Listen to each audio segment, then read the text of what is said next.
Matthew chapter 16 verse 24 to 26. మత్తయి సువార్త 16వ అధ్యాయము 24 నుండి 26 వరకు చూద్దాము. For whosoever will save his life and shall lose it, and whoever will lose it, his life for my sake, he will find it. తన ప్రాణమును రక్షించుకొనువాడు దాని పోగొట్టుకొనును, నా నిమిత్తము తన ప్రాణమును పోగొట్టుకొనువాడు దాన్ని దక్కించుకొనును. When anybody wants to follow God, they must have to do two things. దేవుని వెంబడించాలని ఎవరైనా కోరినప్పుడు వారు రెండు పనులు చేయాలి. One is to deny yourself. ఒకటి, నిన్ను నువ్వు ఉపేక్షించుకోవాలి. What does denying yourself mean? నిన్ను నువ్వు ఉపేక్షించుకుంటాం అంటే ఏంటి? It's to leave selfishness, greed, pride and all other evil things of this world. స్వార్థాన్ని, దురాశను, ఇటువంటి లోక సంబంధమైన ఆశలను విడిచిపెట్టాలి.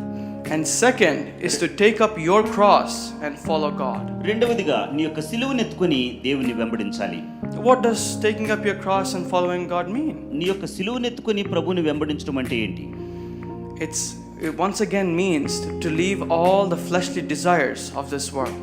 శరీర సంబంధమైన ఇహలోక ఆశలన్నింటినీ విడిచిపెట్టడమే. It is a commitment that you will be serving God for the rest of your life. నీ యొక్క మిగిలిన జీవితం అంతా దేవుని సేవిస్తాను అనే సమర్పణే. That is what it means to take up your cross and follow God. నీ యొక్క సిలువను ఎత్తుకొని దేవుని వెంబడించడం అంటే అదే అర్థం. We need to learn that there are no shortcuts to going to heaven.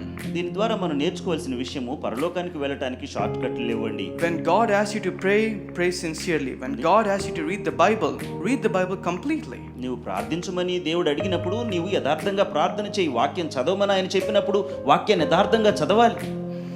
This is the only thing that Jesus is asking you to do.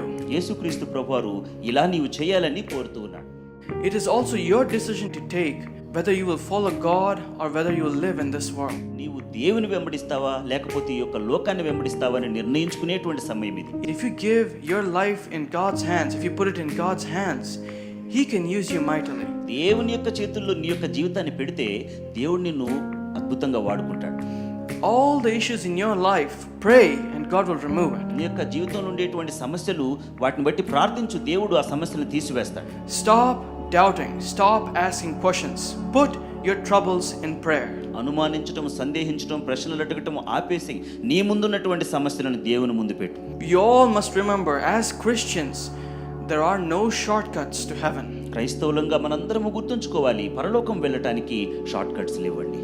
Read the Bible, sincerely pray and follow God every day. Bible చదవండి, యథార్థంగా ప్రార్థించండి, ప్రతిదినము దేవుని వెంబడించండి. In every decision that you take in your life, do not forget to involve God in it. నీ యొక్క జీవితంలో నీవు తీసుకునే ప్రతి నిర్ణయంలో దేవునిని కలుపుకోకుండా నిర్ణయం తీసుకోవద్దు. When you take a decision, you do not know the future, but God knows that future. నువ్వు ఒక నిర్ణయం తీసుకునేటప్పుడు భవిష్యత్తులో ఏం జరుగుతుందో నీకు తెలియదు, కానీ దేవునికి భవిష్యత్తు తెలుసు. So trust in God and He will let you live a happy life. దేవుని యందు నమ్మకం ఉంచుము, ఆయన నీ యొక్క జీవితంలో నిన్ను ఆశీర్వదిస్తాడు.